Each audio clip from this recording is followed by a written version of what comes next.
Hello and welcome back. This is World News live from Warsaw. I'm Anna Kalczyńska.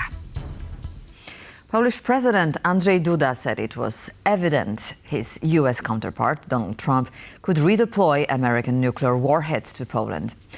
Duda said he recently discussed the matter with Keith Kellogg, the U.S. Special Envoy for Ukraine. In an interview with the Financial Times, Andrzej Duda emphasized that since the 1990s, NATO's border have shifted eastward, and so should the infrastructure. The Polish president expressed his hope to revive a nuclear sharing project that he unsuccessfully proposed to Donald Trump's predecessor, Joe Biden, in 2022. Duda went on to say it was up to Trump to decide where to redeploy U.S. nuclear warheads. At the same time, the Polish president recalled Vladimir Putin's announcement that Russia would station nuclear weapons in the Kaliningrad region, which borders Poland. Hosting foreign nuclear warheads is not new for Warsaw, as the country hosted parts of the Soviet nuclear arsenal during the Cold War.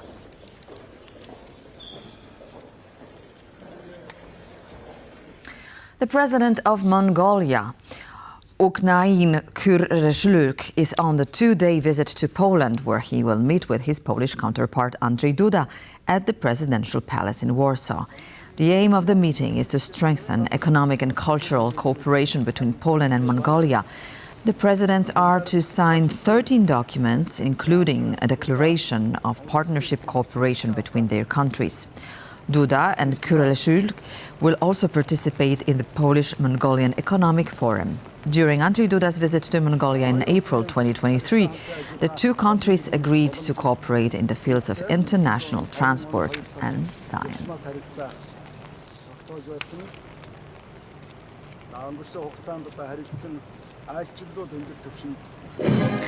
As Europe mulls how to shape its nuclear deterrence, Beijing is strengthening its own circle of nuclear allies.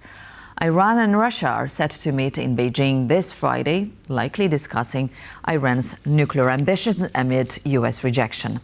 With joint military drills ongoing, the three nations are cementing a closer bond, a shift that's bound to worry the West. In a move stirring global attention, China will welcome envoys from Russia and Iran to Beijing. As tensions simmer worldwide, the trio is set to delve into several matters behind closed doors, nuclear concerns among them. China will hold the China-Russia-Iran-Beijing meeting on the Iranian nuclear issue on March 14th. Vice Foreign Minister Mazahur will chair the meeting. Russian Deputy Foreign Minister Sergei Ryabakov and Iranian Deputy Foreign Minister Kazim Garib Abadi will come to Beijing to attend. The three parties will exchange views on the Iranian nuclear issue and other issues of common concern. Since the invasion of Ukraine, Iran and Russia have grown closer, signing a strategic cooperation treaty in January. With Beijing also in the mix, the trio is forging stronger ties across multiple fronts. Beyond nuclear issues, their collaboration is evident in joint naval drills over the next days near Oman, signaling a new phase in their alliance. There is concern, however, that Iran is moving ahead with nuclear enrichment. The head of the IAEA has voiced urgency to Iran and the world. So we need to engage as soon as possible, because time is passing. You have seen my reports on the activities in Iran, the amount of enriched uranium at 60% is growing very, very fast. Donald Trump, no stranger to controversy, has faced strong rejection from Iran's president as he attempted to bring Tehran back to the negotiating table for a new nuclear deal. It is unacceptable for us that they give orders and make threats. I won't even negotiate with you. Do whatever the hell you want. The meeting in Beijing on Friday will likely raise concern in the West. As tensions rise, the topic of nuclear deterrence is on the global agenda. Russia maintains one of the largest arsenals of over 4,000 nuclear weapons, and China has increased its stockpile the most in the past years to over 400 weapons. France has Europe's sole sovereign nuclear deterrence at around 290 nuclear warheads, capable yet dwarfed by potential adversaries. As Europe scrambles to determine its own nuclear capabilities, President Macron has pitched France as an alternative to U.S. support. But in an op-ed for TVP World, experts warn of significant complications in such a plan. The French arsenal, though formidable, lacks the size and diversity needed to provide a comprehensive nuclear shield for Europe. Expanding France's deterrence posture would require not only doctrinal shifts, but also substantial investment in new delivery systems, warheads and command structures, none of which can be achieved overnight. The upcoming meeting in Beijing marks yet another step in the growing alliance of Russia, Iran and China, a move sure to capture the West's attention with rising unease. Sasha Farbach, TVP World. And the Polish Prime Minister of Defence, Władysław Kosiniak-Kamysz, is hosting his Lithuanian counterpart, Dovilė Šakalienė, in Warsaw. This marks Šakaliene's first official foreign visit. The main topic of their talks will be the current security situation in the region, including Russian hybrid warfare and protection of infrastructure in the Baltic Sea. The discussion will revolve around the Russian war of aggression against Ukraine and potential solutions to the conflict. They will also explore ways to strengthen military cooperation between the two countries. This includes protecting infrastructure in the Baltic Sea and the eastern border of the European Union.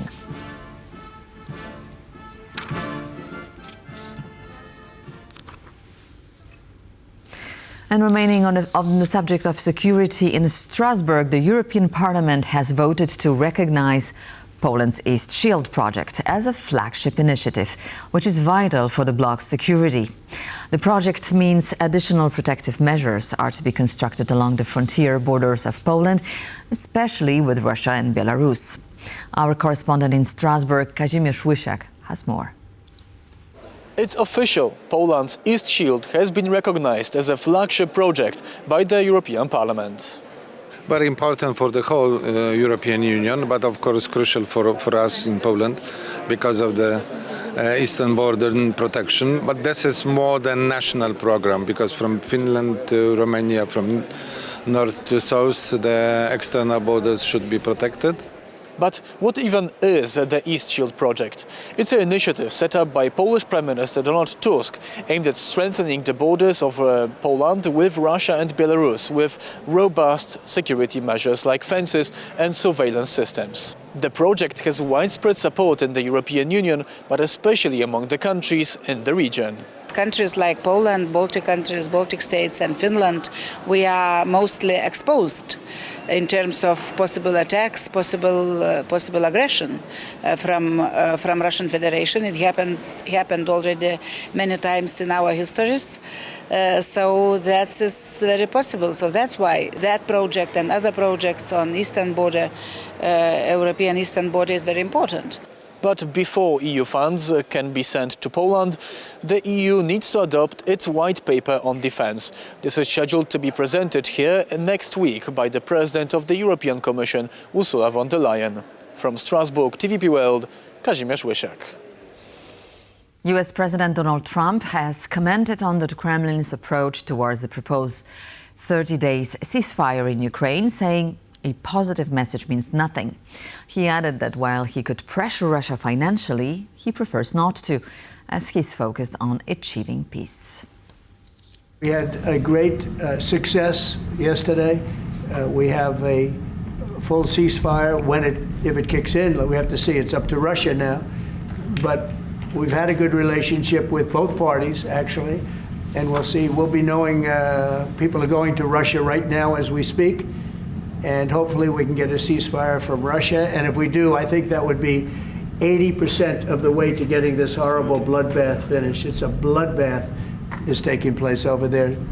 We haven't spoken to him yet with substance, because we just found out and we just were able to get Ukraine to agree. So we're going to know very soon. I've gotten some positive messages, but a positive message means nothing. This is a very serious situation.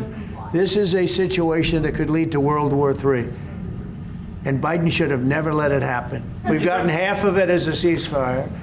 And if we can get Russia to stop, then we have a full ceasefire. And I think it'll never go back to war. In a financial sense, yeah, we could do things very bad for Russia. It would be devastating for Russia. But I don't want to do that because I want to see peace. Dressed in military fatigues, Vladimir Putin paid a surprise visit to troops in Russia's Kursk region on Wednesday. Putin's visit to contested area followed a message from Washington, D.C. asking him to consider a 30-day ceasefire proposal backed by Ukraine. Vladimir Putin's trip to Kursk region took place after Russian forces reclaimed significant territory from Ukrainian troops. During his visit, Putin ordered the Russian military to continue its rapid advance and retake the rest of the area from Ukraine. Putin also alleged that foreign citizens fighting alongside Ukrainian forces captured in Kursk were not entitled to protections under the Geneva Convention. The Russian president instructed his troops to treat Ukrainians captured in Kursk as, quote, terrorists.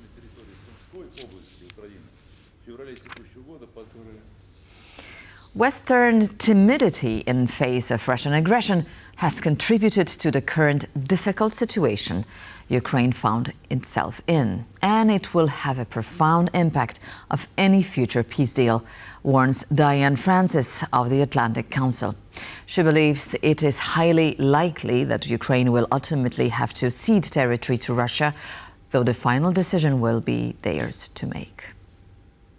If Putin just turns it down, spurns it or fools around, or signs it and then breaks the deal, then he's going to get the wrath of Trump. I mean, this would be a huge loss of face for Trump, who's trying to make a deal between these two countries. And, you know, I think that there's no question in my mind that Trump is a tough guy. He will just come down hard. He will flood Ukraine with weaponry, and he will double or triple sanctions and really hammer home to Putin that he's got to stop this. For EU peacekeeping operations in Ukraine to be effective, they would need US support. These are the words of today's guest, Roland Frondenstein from the Brussels Federation Hub, who shared insights on what such a peacekeeping mission could entail. With the force levels that you have and the force structures that you have in Europe today, a peacekeeping operation in Ukraine, which will be manned and executed by European countries, only makes sense with a so-called US backstop. Now, what the backstop exactly is, that varies still, but it will certainly entail a large deal of provision of intelligence, including satellite imagery. It will have to entail air transport capacities that Europe just doesn't have, no European country has. And it will also entail air defense capacities, where the US have to directly help the Europeans keep the peace in Ukraine. The German outgoing parliament convenes in a special session today to discuss the so-called Schuldenbremse, or debt brake. The measure would free up enough funds to push Germany's defense spending above 2% GDP. The debt brake was introduced during the 2009 global financial crisis, capping Germany's structural deficit at 0.35% of GDP. As a consequence, the restriction has limited the German federal government's ability to borrow for investments, including defense. Under a proposal put forward by the Christian Democrats, led by the incoming Chancellor Friedrich Merz, defense spending would be exempt. Infrastructure investments would also be bolstered by the 500 billion euro special fund. It's a race against time. The measures has backing from Merz's Perspective junior coalition partner, the Social Democratic SPD. However, a two-thirds majority is needed to see the measure through. The far-right Alternative for Germany and far-left, the Left Party, oppose the proposal, and they would hold a blocking minority in the next parliament, set to convene on March 25th. The Greens' support is crucial for Thursday's vote, but that party has expressed doubts about the plan earlier this week. And with this topic, we conclude this edition of World News. Please stay tuned to TVP World for more.